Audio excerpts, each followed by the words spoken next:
আসসালামু আলাইকুম রহমতুল্লাহ।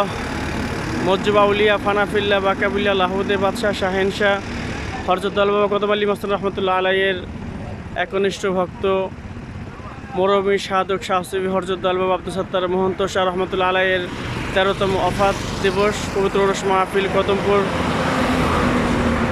কেরানীগঞ্জ ঢাকা। ওরস মাহফিল শুরু হয়ে গেছে। আপনারা যে যেখানে থাকেন কদমপুর দরবার শরীফে 16, 17, 14, 2 দিন ওরস মাহফিল আপনাদের সকলকে নিমন্ত্রণ করা হচ্ছে। এটা হচ্ছে হযরত বাবা কদম আলী মাস্টার রহমতুল্লাহ আলাইয়ের পবিত্র দরবার শরীফ, কেরানীগঞ্জ ঢাকা নতুন জেলখানার সাথেই, ঢাকা মাওয়া মহাসড়ক।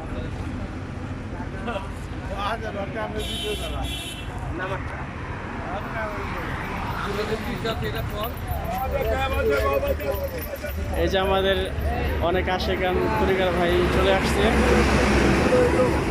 আমাদের তৈবালি ভাই, শহীদুল ভাই। এই হচ্ছে কদম বাবার দরবার শরীফ।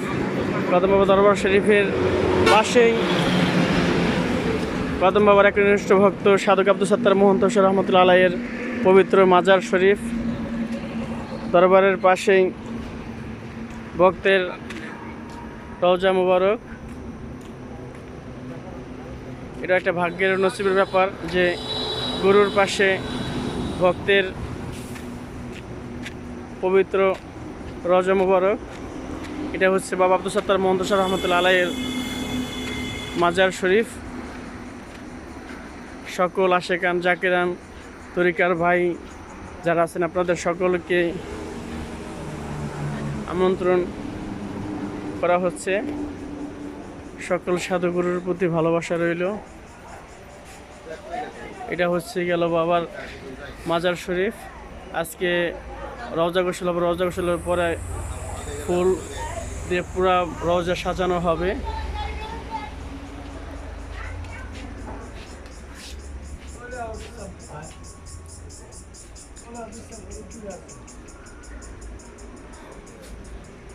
সকল সাধুগুরুদের চরণ ধুলি চাই।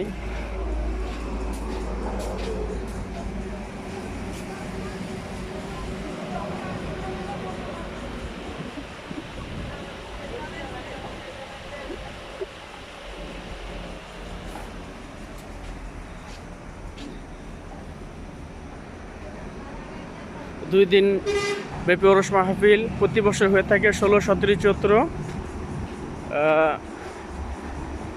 16 চৈত্র বাপ বৈঠকি বাপ সঙ্গীত হয়, যেটা আমরা মহন্ত গীতি, এবং 17 চৈত্র হচ্ছে গেল বাংলাদেশের প্রখ্যাত দুজন বাউল সঙ্গীত শিল্পীরা পালা গান পরিবেশন করে থাকেন।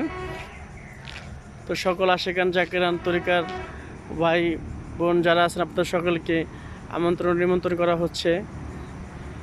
আহলে বায়তের জয় হোক, পাক পাঞ্জাতনের জয় হোক, সকল উলিয়া গাউসকুত পীর মুর্শিদ মাশায়েখদের জয় হোক।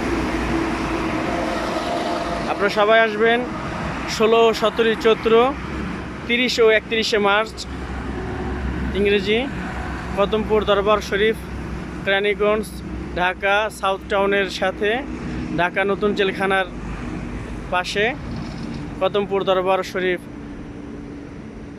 কদমপুর কেরানীগঞ্জ হযরত বাবা কদম আলী মাস্টার রহমতুল্লাহ আলাইয়ের চমৎকার একটি দরবার শরীফ। এবং দরবার শরীফের পাশেই তারই ভক্ত মরমী সুফি সাধক আব্দুল সত্তার মহন্ত শাহ রহমতুল্লাহ আলাইয়ের পবিত্র মাজার শরীফ।